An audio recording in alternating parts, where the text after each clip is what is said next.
Good evening, everyone, and welcome to the talk on a history of Dublin's Portobello. A few weeks ago, a number of us took a walking tour given by a most wonderful guide named Alan Swaine, and I said to myself, we absolutely must sign him up for one of our armchair talks, and quite happily, he agreed, and here he is tonight. Alan is a historian and a national tour guide. He works primarily in Dublin. He's been guiding national and international groups around the city for over 10 years. And I will invite him to begin anytime he's ready. Hello, everybody. I know everybody's muted, but I'll just give a wave and you can wave back. I just realized I don't have a bionic finger. I broke my finger the other week, so you can excuse that.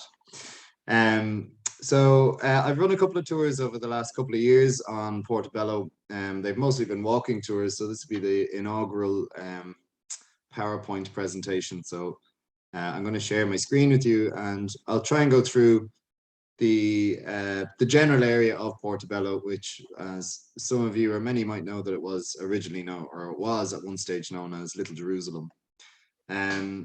So I'll start off just by sharing the screen, and you can, I'll just get it up here. Just give me 2 seconds. It's just saying after 2 years, we think we'd be better apt at getting Zoom all together. So we'll start off with just, this is kind of a rough overview now. The chances of getting all of this done within the hour, I think, is ambitious, but sure, there's nothing wrong with ambition. So we'll cover just a little bit about Jewish communities in Ireland, the history of Portobello, kind of pre-migrants moving into the area, then Lennox Street and Little Jerusalem, some murders that have happened in the area, or one murder particularly. And then there's plenty of famous people. So we've Harry Kernoff, the Herzog family, talk about the Irish Jewish Museum, Robert Emmet Briscoe, Leopold Bloom, a little bit of Ulysses, and we'll finish up with kind of the Jewish population today. Now, I know this is kind of the general area, so just a map of Portobello. I'm sure most people will be familiar with the Portobello area, but just in case anybody is not, it's just south of the city centre, and Dublin is surrounded by 2 canals. You have the Royal Canal to the north and the Grand Canal to the south. So it's just within the city limits of the Grand Canal. So we'll be focusing primarily on this area here around the South Circular Road and the area known as Portobello. So I have different places labelled, so I'll point them out as we go. So I'll come back to this map periodically. But just to kind of start off with just an overview of kind of Jewish communities in Ireland, it's generally been a small community over the years and through Irish history.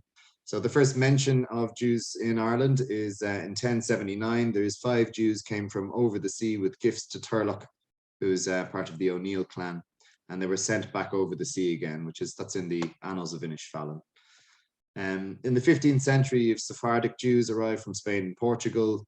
But again, it remains a very small community, and it's not really until the 19th century that the Jewish community begins to really grow substantially.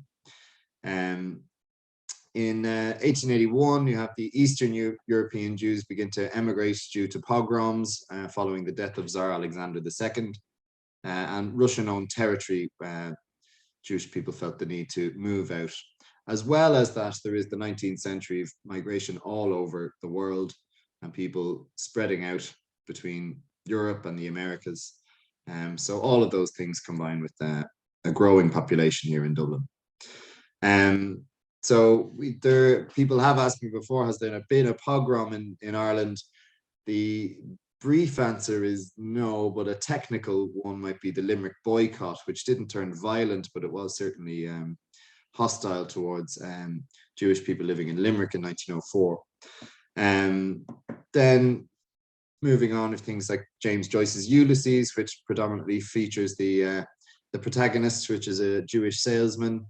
You have Isaac Herzog becomes the first chief rabbi of Ireland.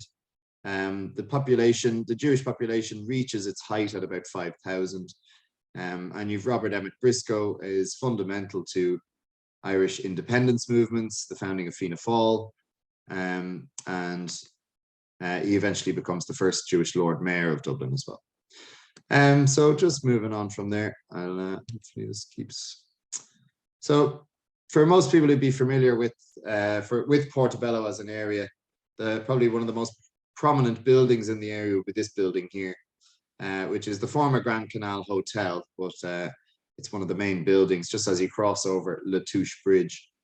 But it is all part of the Grand Canal, and the Grand Canals connect Dublin with the River Shannon in the west. So the whole area generally, I have the map there somewhere, which I'll come back to. But the whole area generally develops in the kind of 1700s and the 1800s with the building of the canal. Before that, the general area around Rathmines had been known as the Bloody Fields. If anybody is familiar with the Bleeding Horse pub, that was founded in 1649, and it was said that after the Battle of Rathmines, a bloody horse came into the new tavern. So that's supposedly where it gets its name. The Grand Canal Harbour is operational from the early 1800s. But Frederick Stokes is a man who's kind of instrumental in developing the area for housing. So, and I'm sure many people will hear of the Dublin Artisan Dwelling Company, which is a philanthropic organisation set up to build good houses, but primarily people like labourers, artisans, and tradesmen would have lived in them with their families. As well as that, before there's major buildings, there's also the 18th century pleasure garden, which is often forgotten about today. So if you're looking at this picture here, this would be the South Circular Road, and this would be Leonard's Corner. So the South Circular Road and Clanbrassil Street would run along here. So particularly the kind of western part of Portobello was part of an 18th century pleasure gardens. So the Royal Portobello Gardens opened in 1839, and the gardens consisted of zoological gardens, which didn't have a huge amount in it, but it was kind of part of a traveling zoological garden. So people would travel with animals and bring them, and they'd have special exhibits of different animals. We'd also have traveling performing acts, and if anybody's in the comment box, in 1850, Pablo Frank performed at the gardens in June 11th to 13th. And if anybody can name the Beatles song that Pablo Frank is mentioned in, there'll be 10 marks for somebody at the end. 1860 as well, there's Charles Blondin performs at the tightrope, but the tightrope actually broke and 2 people died. He survived, but 2 people on a scaffold are said to have died. And again, Frederick Stokes is the man who begins to develop the area. So by the 1860s, the pleasure gardens are beginning to run out of steam. The people who own it are beginning to lease it out, and Frederick Stokes begins to develop a lot of the area. It should be noted as well that prostitution rises around Kingsland Park, which is now Victoria Street, due to its proximity to the barracks, which is now Cathal Barracks in Rathmines. So it was known for that, and I'm reading 2 good books at the moment on the areas of Monto and those kind of areas, but the area around Portobello would have had a reputation at one stage, let's say that. Now, so just moving on to Lennox Street and Little Jerusalem, I just want to move back to this area here. So when I mentioned Victoria Street is here, so this would have been Kingsland Park. So the pleasure gardens was essentially this area around here. So it's generally this area. This area around Sing Street was begun to be developed a little bit earlier than that. Where we have the Portobello Harbour or the Grand Canal Hotel would have been around this area. And again, Frederick Stokes would have filled in the basin that would have been here. So there would have been the Grand Canal Basin at Portobello would have been here, but that was filled in, and he would have covered up a lot of the ponds and gardens that would have been as part of the pleasure gardens. So as part of this, he begins to lease out the area and begin to sell the land. And this is when the Artisan Dwellings Company begins to move in. And a lot of what we know as Portobello begins to develop around then. So if we're talking about Lennox Street and Little Jerusalem, we're talking about this street here. So if you cross over from La Touche Bridge from Rathmines, you would turn onto Lennox Street here. which would be one of the main streets in Portobello. So most of the Jewish population moving to Dublin, as I mentioned, would have come in the late 19th century. And again, Jewish migration began and developed from the 1860s, 1882 with the death of Tsar Alexander II. It's predominantly a large group from Lithuania, or modern-day Lithuania, would have left and made their way from Eastern Europe towards Western Europe and the Americas. There's Jewish migrants would settle around the area of Portobello and the South Circular Road, mostly because these were affordable housing for a lot of those people. So people who would be migrating, but with general skills in trades, would have lived in these general areas. The area grows quite exponentially. It goes from a population of around 200 in around the 1860s to nearly 4,000 by the early 1900s. So it does grow exponentially. If we're going on a tour of Portobello, the Pretzel Bakery is probably one of the most notable things that are still in the area to this day. If you were to walk around Portobello today, you would not recognize it as any sort of Jewish area or Jewish heritage in the area. But Pretzel Bakery might be one of the most obvious ones that you might think of.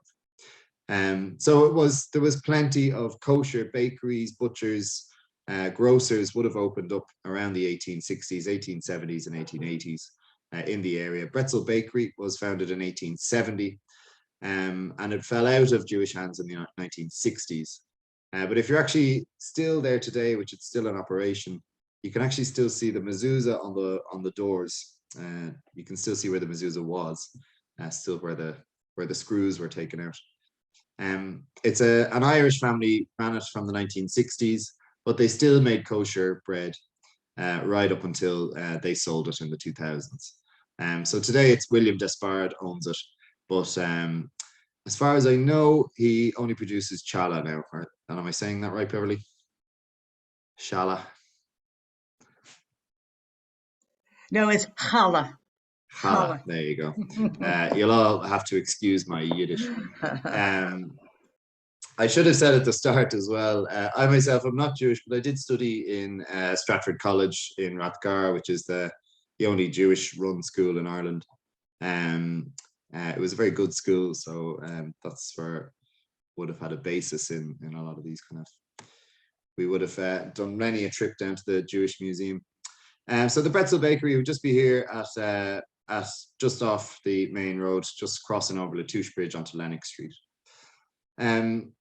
Lennox Street as well, there was a huge amount of synagogues. Now, if you remember that there's people from all over Europe are arriving just in this area at the same time. Some people are later than others. Some people are from the same region. Some people are from vastly different regions, different languages, all of those kind of things.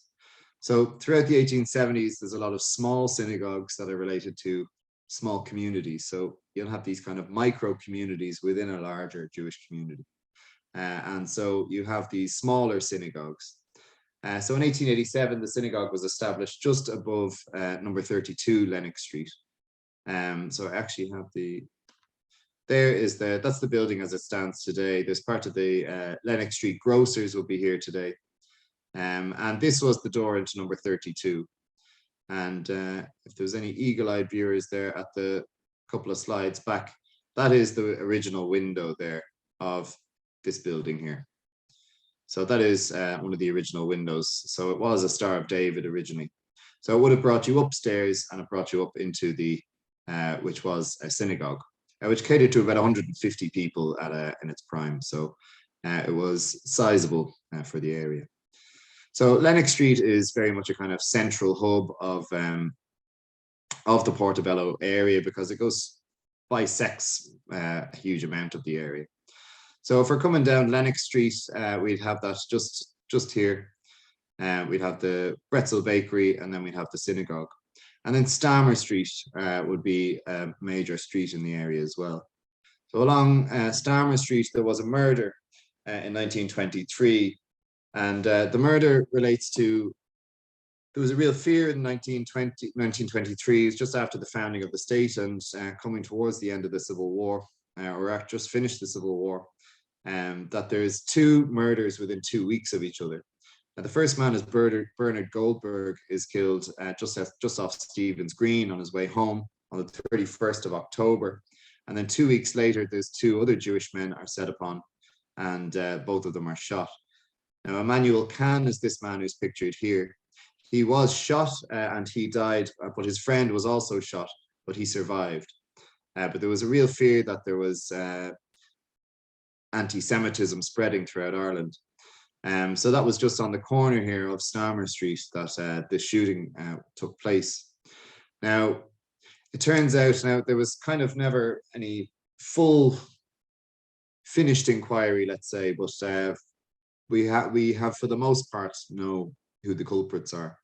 There was a man eventually arrested about 6 weeks later called Ralph Laffin, and he was arrested, but he claimed that he looked enough like his brother that it must have been his brother and his associate, James Conroy. So supposedly it was Fred Laffin and James Conroy who committed the murders. The basis for this reason was given that Conroy was with a woman at the time who had accused a Jewish dentist or a Jewish doctor of abusing her. Now, before any of them could be brought to justice, Fred and James fled to Mexico. And Ralph Laffin was let go, and he also went over to Mexico. So everybody looks quite suspicious in this area. There was also what seems to be a bit of a cover-up down in Beggars Bush Barracks, in that there was a car that went missing from the barracks, and both James Conroy and Fred Laffin were members of the Irish Army. So it appears that a car went missing for a number of hours from Beggars Bush Barracks, and it seems to have been covered up by the officials in the barracks. So there seems to have been some sort of cover-up around it. If we're continuing down onto Stammer Street, you'll also get to the home of Harry Kernoff. Harry Kernoff would have lived just here off Stammer Street. I just want to keep the, sorry, I'm just having a look at the, yes, it is the benefit of Mr. Kite, by the way. Sorry, I was just looking at the chat there. It was for the benefit of Mr. Kite, was where Pablo Fank, the performer, was in the Beatles song. But Stammer Street is, that's where Harry Kernoff would have had his studios. So Harry Kernoff was a very well-known artist in the 1900s and 20th century in Ireland. He was born in 1914. The family moved here in 1914. And he studied at the Metropolitan School, which is now the NCAD. So I'm a graduate of the NCAD, the National College of Art and Design. He was heavily involved in labor movements, and he was even part of the Friends of Communist Russia.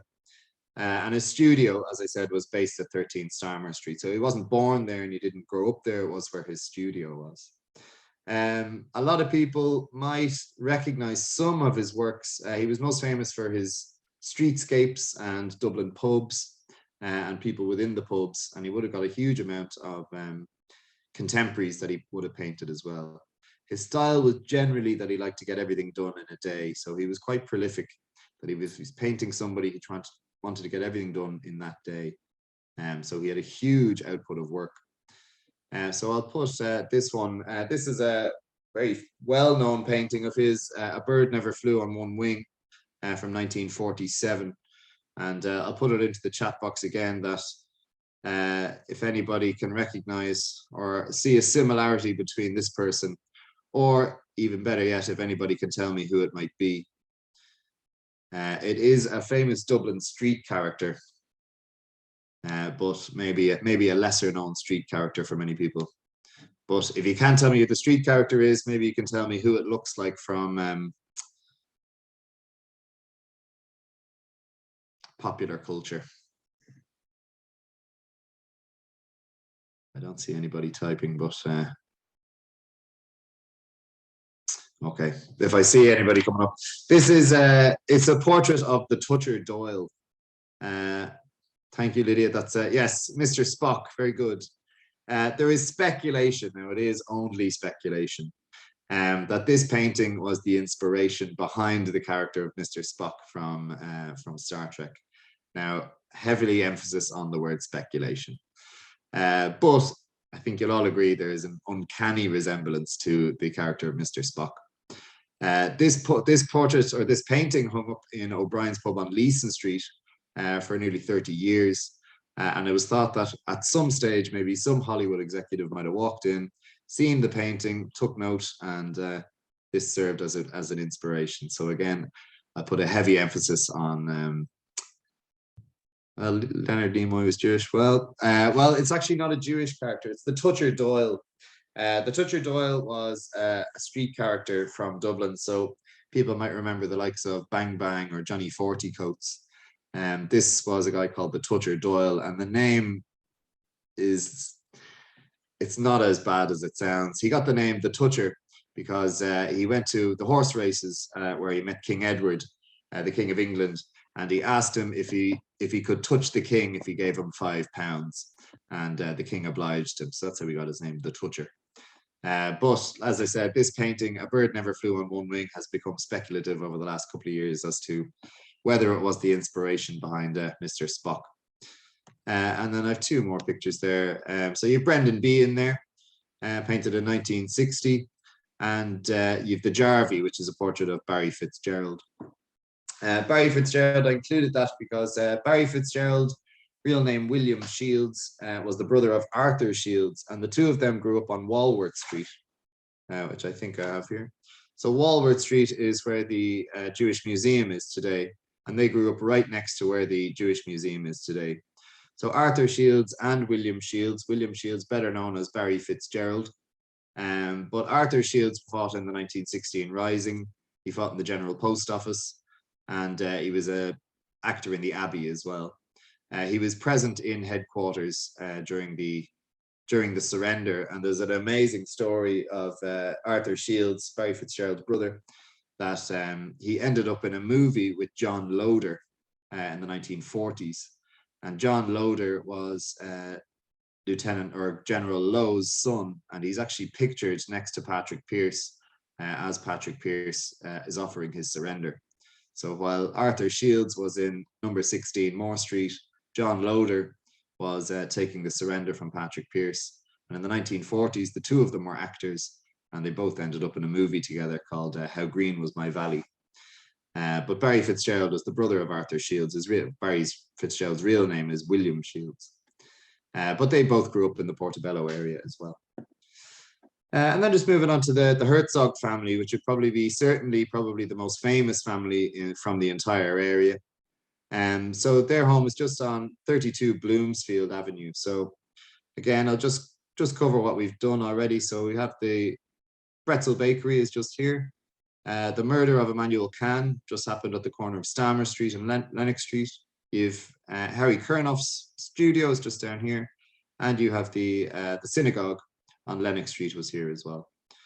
So if we're just around here on Bloomfield Avenue, this was the home of the Herzogs. And Yitzhak Halevi, you're going to have to help me again there, Beverly, but better known as Isaac. You did that just fine. Yitzhak Halevi, yeah. I think I did okay. You did try. But better known as Isaac Herzog was he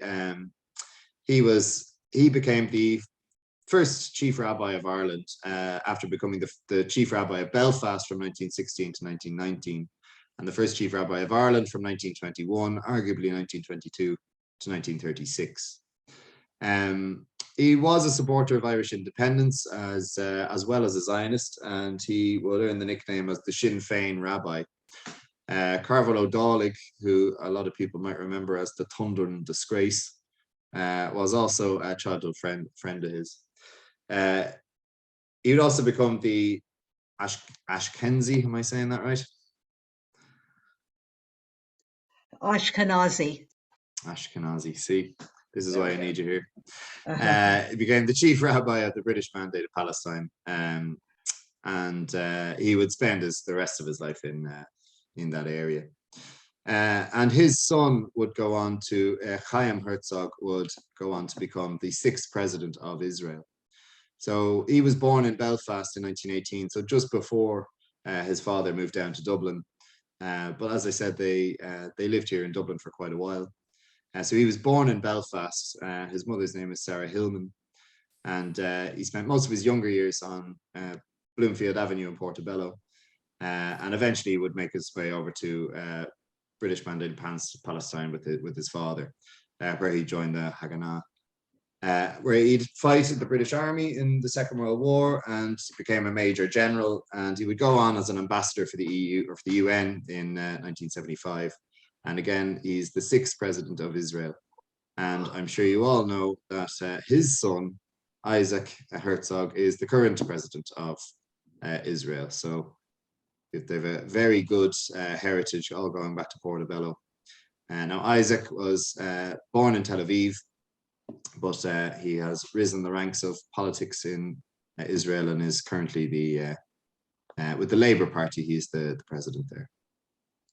And then moving down onto the Irish Jewish Museum at Walworth Road. So Walworth Road, again, you have the Shields brothers would have lived just here to the left. So they would have grown up here. But this is 2 adjoining houses that was turned into a synagogue. And I think plenty of people might be familiar with the Jewish Museum on Walworth Road, but it's definitely worth a visit. It can be tricky to get to it. It's on, not because of where it is, but just the times. It opens on Sundays and Tuesdays from 11 to 2:30. So you need to get your timing right. But it was opened it was part of a synagogue. Again, one of those smaller community synagogues that would have come up in the 1870s and 1880s.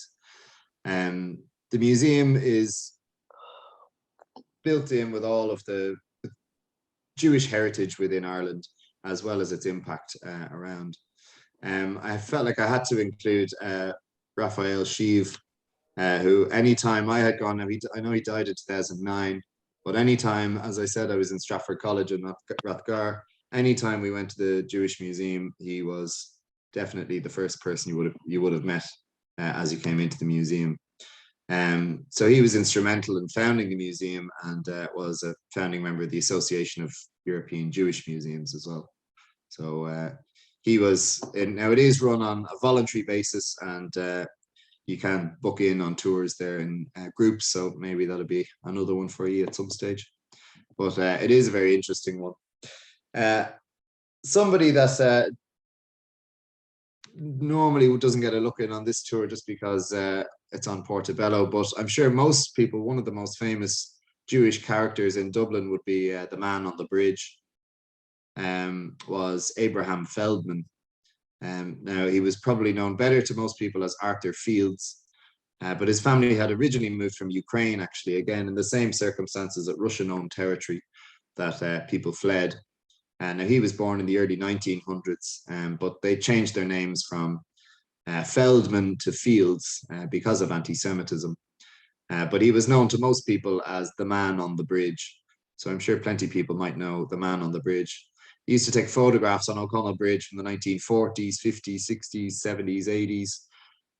And I have tons and tons and tons of pictures of my parents, my grandparents, my great-grandparents, of people crossing the bridge on O'Connell Street, taken by the man on the bridge. If you're interested in, there's some great documentaries, or there's a great documentary about Arthur Fields or the man on the bridge on RTE. But there's also the Man on Bridge project. So if anybody has a photograph from the man on the bridge, you can upload all of your photographs to the website, and then there's a full collection there online. I think the current collection is somewhere around 7,000 photographs. And you can find online, if you Google it, you could find, he took a photograph of George Harrison, age around 11, I think he is, standing on O'Connell Street with his mother. So it's an excellent museum in terms of Jewish heritage, particularly for the topic that we're discussing this evening. And no tour of Portobello or of Jewish Dublin would be complete without Robert Emmet Briscoe, who lived on Emerville Avenue. I'll just show you where there's Emerville Avenue is just to the northern part of the South Circular Road, so still within the area. It's just a little bit further up. So Robert Emmet Briscoe, that name might ring a bell for a lot of people. So people would generally know him as Robert Briscoe, but he was known as Robert Emmet Briscoe by his father. His father was a nationalist, but his father was a constitutional nationalist who believed in the Home Rule Party and didn't believe in violence. But remarkably, both of his sons ended up fighting for Irish independence. But maybe it was an oversight on his father's side, because he named both his sons after violent revolutionaries. Robert Emmet, and his other son was Wolfe Tone Briscoe. So you have Robert Emmet Briscoe and Wolfe Tone Briscoe. But Robert Emmet Briscoe would, again, his parents would have been Lithuanian, but he wasn't here for 1916. He was actually in New York at the time, but this actually kind of worked out for him. He met Liam Mellows while he was over there in New York, and this is how he kind of got into the Republican movement. Because he hadn't been here for 1916, and because of his heritage as a Jewish man, he kind of was able to go under the radar of the British authorities. So they didn't expect a Jewish man who'd lived in New York to be a member of the Republican Army. So when he came back to Ireland in 1917, he began working for the Irish Republican movement. And by 1920, he had made it into the IRA HQ as staff. He was also sent over by Michael Collins, sent over to Germany to procure weapons and procure arms for the IRA and the War of Independence, because he had spent plenty of time in Germany and was multilingual. So he was the perfect person to do a lot of those jobs. He would take the anti-treaty side in the Civil War, but he actually fled Ireland during the Civil War, and he didn't come back until 1924. So even though he was involved, he was involved from a distance, let's say. But he was a founding member of Fianna Fáil in 1926, becoming the first Jewish TD in Ireland in September 1927. He was quite active in Irish politics. I'm sure plenty of people might remember him, but he was quite active in Irish revolutionary politics and the Zionist movements, and he would have seen the two of them as linked. So he became involved in the Zionist Revisionist Party and gave advice on military tactics and training. And he also later became involved with the Irgun as well. But he campaigned throughout the Second World War for the establishment of a Jewish state, but also the Irish government were not particularly good at taking in refugees, at which he almost had a bit of a falling out with the party over that. But there is plenty of stories which he has denied to the ground up to his death, that he had nothing to do with bringing Jewish immigrants into Ireland. But it seems possible that he had something to do with it. He also became the first Lord Mayor of Dublin, both in 1956 and 1961. And I'm sure most people might remember Ben Briscoe. If you don't remember, Robert Briscoe was his son. Ben Briscoe was the Lord Mayor from 1988. This was during Dublin's kind of tenuous millennium year, if anybody remembers the millennium. Dublin's millennium year in 1988 was not exactly a millennium per se. It was a celebration of taxation after 1,000 years. So the foundation date of Dublin is 841, not 988. And the council later said that they were celebrating Miles Shopnall's forcing of taxes onto the city of Dublin in 988, which was actually 989, but sure, who's counting? It was all for tourism. It's the reason I have a job. And we're coming towards the end. I know we have a little bit of time for questions as well. So if we keep heading around the Portobello area, I have a picture there. We keep heading down to we're heading down to the western side of Portobello, down towards Clanbrassil Street, and down to the home or the birthplace of probably Dublin's most famous Jewish character, but also one of the only main characters who didn't actually exist, which is Leopold Bloom. So Leopold Bloom was said to have been born, according to James Joyce, at number 52 Clanbrassil Street. And I think I have the picture of the house there. Oh, it's having a bit of a moment. Excuse me. Oops. So there's the house today. So it's said to be that Leopold Bloom, the protagonist of James Joyce's most famous book, Ulysses, was born at number 52 Clanbrassil Street. The numbers on the street have actually changed over the last 100 or so years, so this might not actually be the house that Joyce was intending, but it is. As soon as we put a sign up on something, that becomes the official one. So this is number 52 Clanbrassil Street. So Leopold Bloom is the protagonist of James Joyce's Ulysses. And this was an illustration done by James Joyce himself of Leopold Bloom.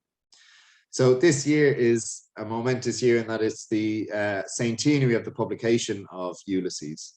But I'm sure most people have been around for Bloom's Day. That Bloom's Day takes place on the 16th of June, and the book itself takes place on June 16th, 1904, which was a momentous day in the life of James Joyce, the day that he met Nora Barnacle for their first date, and according to his diaries, made him a man. So we can read into that whatever way we'd like. But this is the 16th of June, 1906.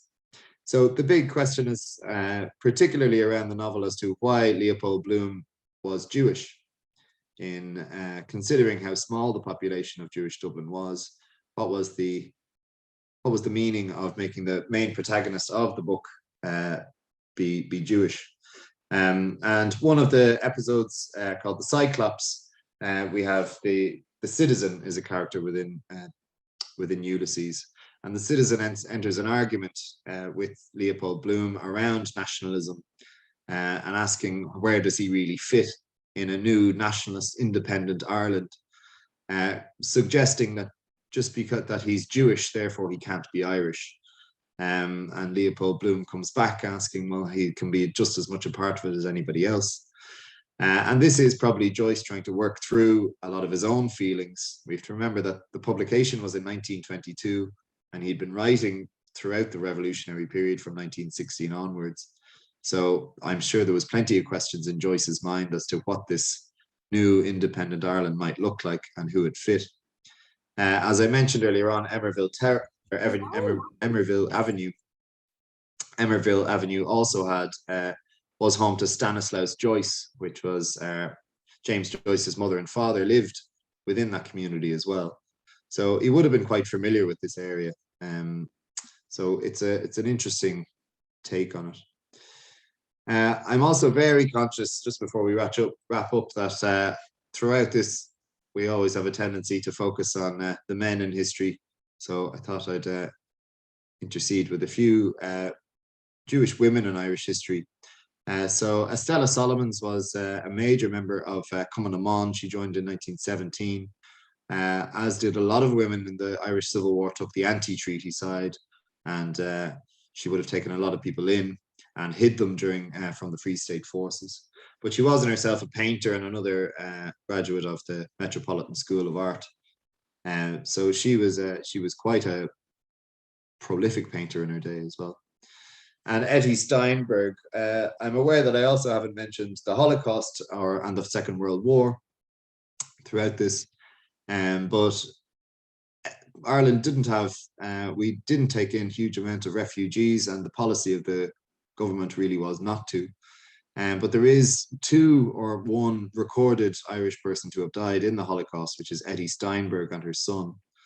They had married actually just down on at the synagogue down on Greenville, which is a little bit further west of the map that I've been showing you. But she had been married there and moved over to the continent, closer to Germany. They moved to France because of incursions with the Nazis as they rose to power. And she had actually just managed to get her way back towards Belfast when she was arrested. And she died eventually in Auschwitz with her son. So that's Etty Steinberg there. And that's on her wedding day just outside the synagogue at Greenville.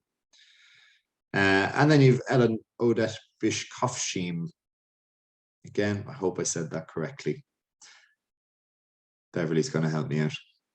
Well, you're good. You're good. Biscoff Chaim. Chaim, okay. See, here's my Yiddish at me again. But again, another prolific woman. She had married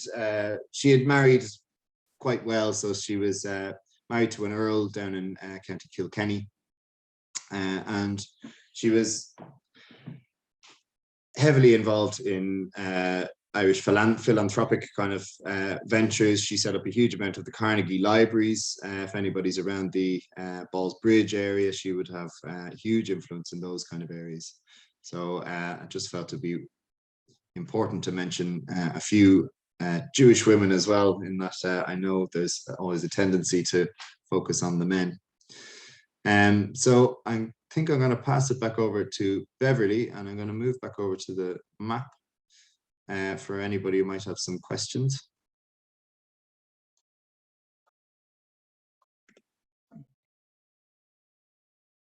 Oops.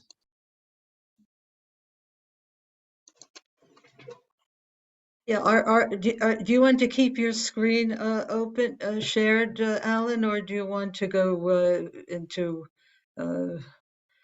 Oh yeah, where we can see people? It's your choice. Yeah, I'll come back. Yeah.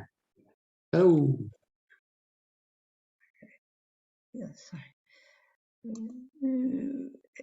Actually, another thing I didn't mention was Zion Schools as well. So Zion Schools will be down on Bloomfield Avenue as well. So it's home to offices today, but that is really the beginning of what is now Stratford College, which is down in Rathgar, the school. So there's both the primary school and the secondary school are still there to this day, but they had their basis really back in the Zion Schools.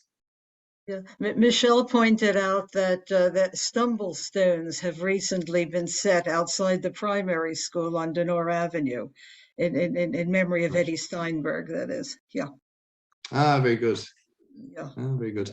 My grandfather actually grew up on Greenville Terrace, and he remembers the bombing that happened during the Second World War. He said, I remember him telling me before that he was living with his grandparents, and they'd just gotten a new window the day before, and the ceiling on the window hadn't sealed yet. And when the bomb went off, it hit that area around where the National Stadium is, and he said he woke up to the window falling in on top of him. Wow. Carol has asked a very good question, I think. Any particular reason why the Jewish community settled in that area? It's mostly money and to do with the again, relatively new builds or fairly new builds by the Dublin Artisan Dwelling Company, but also they were cheap, they were affordable. That seems a long way off today. Most of those houses will sell for, I saw one actually in the Irish Times today selling for 675,000 down on Ebenezer Terrace, I think was the price.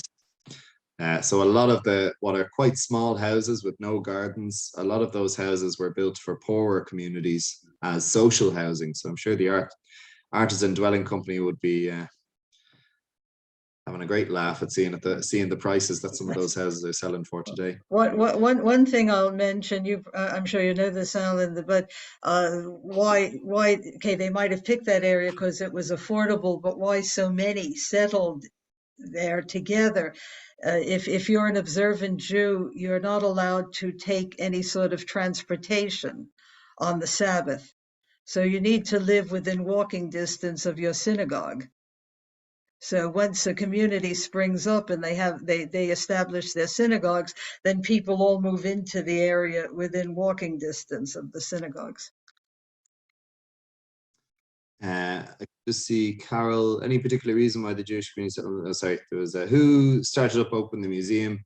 It was a committee was set up essentially, but Raphael Sheev again was one of the big kind of protagonists in getting that set up.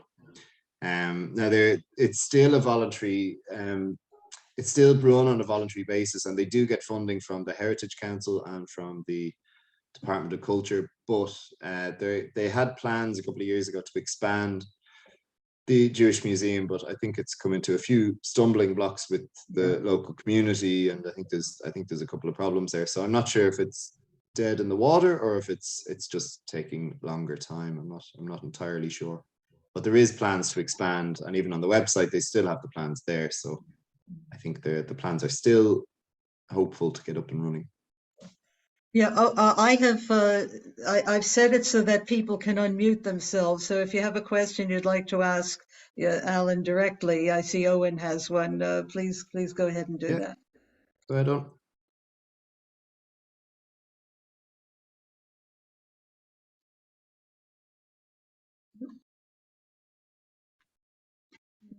See Joan living on Martin Street.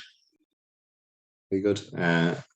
That's my girlfriend actually lives on Washington Street. So I'm showing you the kind of Portobello area, but the Jewish area would have gone a good bit further down there to the west towards what would now be Griffith Barracks. Sorry, Owen, go on. Yeah, I have a question and a comment and a half. And the question is really not for you. Portobello, which means the beautiful harbour, was Portobello before there was a harbour. That's right. It commemorated a battle which the British fought in Panama in a place called Portobello. And the British admiral was Vernon. And the people who owned Clontarf were Vernons. I'm trying to find out, was there a connection? I do not expect you to answer. Oh, I didn't know. I didn't know the Vernon connection. But you mentioned you are correct about Portobello, yeah. Yeah, the bombing, the German bombing. Yeah. Uniquely in Europe, across the road from what is now the mosque and was then the Presbyterian Church, is Mason technology. Yeah. In 1941, that was a synagogue. That's and right. Because the Germans bombed it and we were neutral, they paid for it. The only synagogue in Europe that the Nazis bombed and paid for. And paid for, that's correct. Yeah. And you mentioned James Joyce. If people look at the 1901 census, James Augustine Joyce is down there as an Irish speaker. His teacher was Patrick Pearse. And as far as I can make out, Esther Solomons was the only one who ever called Patrick Pearse Padraig. Padraig, yeah, that's a common mistake that people call him Padraig Pearse. Which he never was. He never was. It's Padraig na Fiorsuck or Patrick Pearse. Or Pearse. Anyway, well done, good school. But if you can ever find out about the Vernons, I'd love to know. Yeah, I'll have a look. I'll have a look into that. There wasn't one I came across. Well done, thank you. But I'll keep an eye out for it. The Vernons. I'll write it down. There's one for your quiz questions. There's 5 districts of Dublin that end in the letter O. Can you name all of them? Marino, yeah. What's that going to fight against the British for the Great Bonus Land? The Irgun would have been again another National Liberation Army or a Zionist army, a militia that would have formed the Nexus, as would the Haganah to form the Israeli Defense Forces. In the same way that maybe the IRA would eventually form the nexus of what would become the Irish Defence Forces.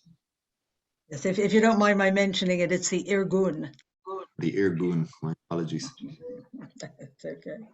Yeah, I shouldn't have taken a Yiddish lesson. No. There's absolutely no problem about it. But since you have been so kind as to refer to me on such matters.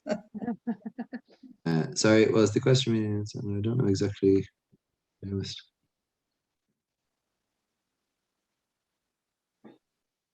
Sorry, Philip. Yeah, that's correct. So yeah, there was a committee set up by the Jewish population.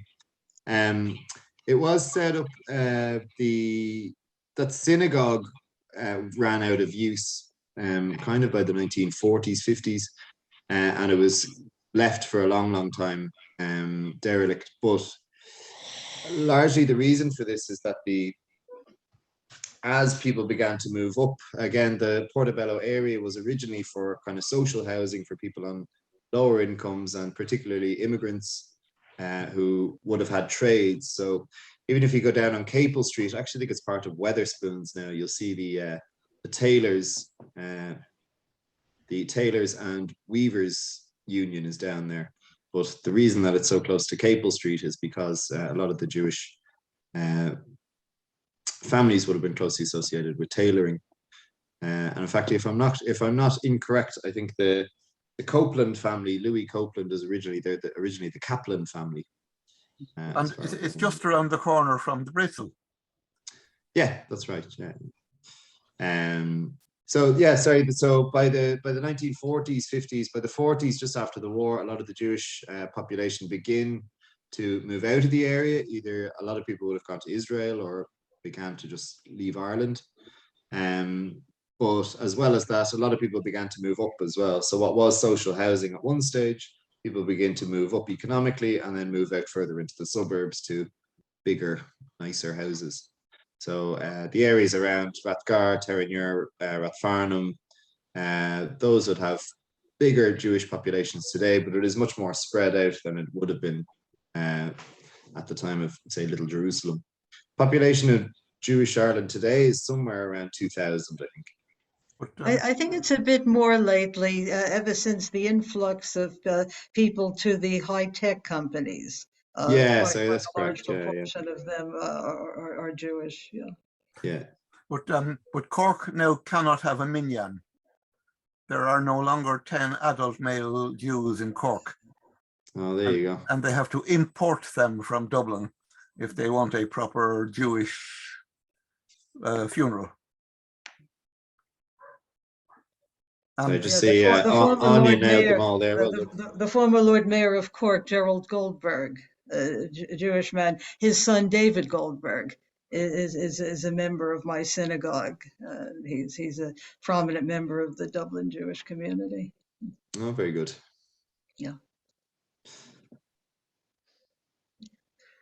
Oh, would you mind if I answered a question that got asked further, got skipped over? Christine wanted to know what to go to the Bretzel and know what traditional Jewish breads or pastries to get, and basically that was mentioned before. That was the challah. The challah Challah, yeah. is a bread made out of it's heavily egged, so it's sort of yellow in color, and it's braided. And it's the traditional loaf that Jewish people use for their Sabbath observances. Yeah, And I'm not most sure. Thanks, I'm Beverly. not sure if it's kosher still. I know Rabbi it would Newman have to used to go be. down there. It would have to be, because I see many times I see members of the Orthodox synagogue in Terenure coming by there and purchasing them. And if it wasn't kosher, they couldn't do that. Yeah, because I remember, sorry, Rabbi Lent years ago. I remember he used to go down there, but I wasn't sure if he still does or observes. But maybe he must do. Unless the ones I see there are renegades. So Yeah, maybe. Yeah. I'll have to try. Thanks, Beverly. Sure. I put the name of it there in the chat there as well. So it's challah, not challah. Thanks. And yeah, sorry, I see somebody put it up about the committee. You could get a full list of the committee. I don't have it at hand at the moment, but I'd be happy to send it on to Beverly and you can have a look through it. But again, the idea was really to preserve the heritage of Jewish Dublin at a time that the population was declining, and as well as declining was spreading out, and there was kind of almost nowhere to associate with kind of a home for Judaism in Ireland, whereas that certainly was Portobello, which it isn't anymore. I mean, even if you were to walk through Portobello today, there's very little of Portobello that you'd recognize as in any way Jewish. And even Bretzel, if you look at the doors, you'll see you'll only see where the screws used to be there to hang up the mezuzah. I'd say people here might not know what a mezuzah is. Sorry, I should have included a picture. It's a door ornament that it's just hung just outside the door. It's a small thing. It's sort of rectangular, elongated, and it contains a rolled up little piece of a Torah scroll. Yeah. And Jewish people traditionally post it on their doors or the door frames. And traditionally you do it a little bit off center. You don't do it straight up. You do it a bit off center. And then when you walk into the building, or when you're about to walk into your house, you kiss your fingers and you touch the mezuzah. And I mentioned that particularly because I was in a town in Italy a few years ago that had a cathedral that used to be a synagogue. For 500 years, it had been a cathedral, and yet I was told that people still kissed their fingers and touched the side of the door frame going into that cathedral where the mezuzah used to be. Oh wow! Yeah. I'm just getting a picture of a mezuzah. Hold on, I'll just share my screen with you again, just briefly.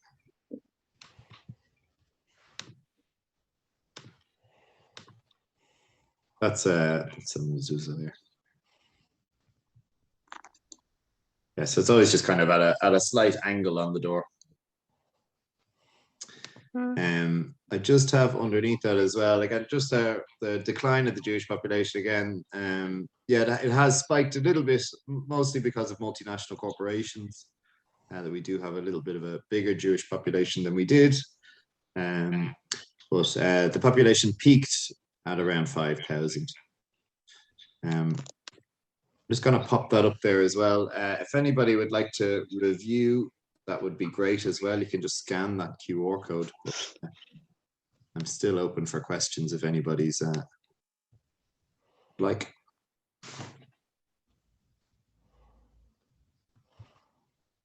And of course, there's still a big Jewish cemetery in Crumlin, which is that's Dolphin's Barn. Yeah, that's Dolphin's right. Barn, yeah. Dolphin's Barn, only about a quarter occupied. Yeah, and the other big one was down in Ballybock. Well, that's a small one. Yeah, but that's the oldest one. And there's another one in Woodtown, and, yeah, up in the Dublin mountains. And the one in Ballybock has the date 5618, which confuses people. Well, because that's the Jewish year. That's the Jewish year. Yeah. But apparently Dublin City Council are going to do it up, which is nice. That'd be great. Yeah. Be great. Yeah. I hope that's the right picture now I sent you. I grew up with Swaines, but that's not a Jewish name. Sure, it's not Swaines. No, we're still trying. The verdict's out. I've only ever heard that once, and now you're the second time. Which Swaine do you know? I know Paul Swaine. That's my uncle, yeah. And then you're his brother's child, are you? The brother. I'm Mick's son, yeah. Yeah, there's that's two right, brothers. Mick and Paul. We're all in Scouts together. Yeah, that's right. Yeah. Yeah, the verdict's out I just on the thought there Swains. for a while. Maybe it is a Jewish name, but it's so unusual. The name Swaine. It's a derivative of Sven, which would be Scandinavian, and there was a Swaine Forkbeard of England who was a king, or it could be a derivative of Spine, which would mean pig herder. So we generally go with the king. Well, I was going to say, I'm sure you prefer being a Viking king. Yeah, there's a bit more prestige to it. So, yeah. Anyway, I just threw in an image there, which is just a QR code. If anybody would like to leave a review, that would be fantastic. Just for my own website, that'd be great. And the other place that my Jewish friends went to in the 80s was Manchester. Yeah, that's right. A huge Jewish pub, and they could marry Jews, which they couldn't in Dublin. As far as I remember, I think Bernard Goldberg, the man who was killed at St. Stephen's Green in 1923, I think he was from Manchester originally. Am I right in saying Rabbi Lent is from Manchester or at the end of the world? Gosh, I don't know that. I know that he's a Lubavitcher Hasid, and their base of operations is Brooklyn. So, and they assign people to different places, and that's how he ended up in Dublin. Okay, I think it might be appropriate to sort of finish the formal part of the talk, and to thank Alan enormously for being here and telling us all these fascinating things. I'm going to stop the recording.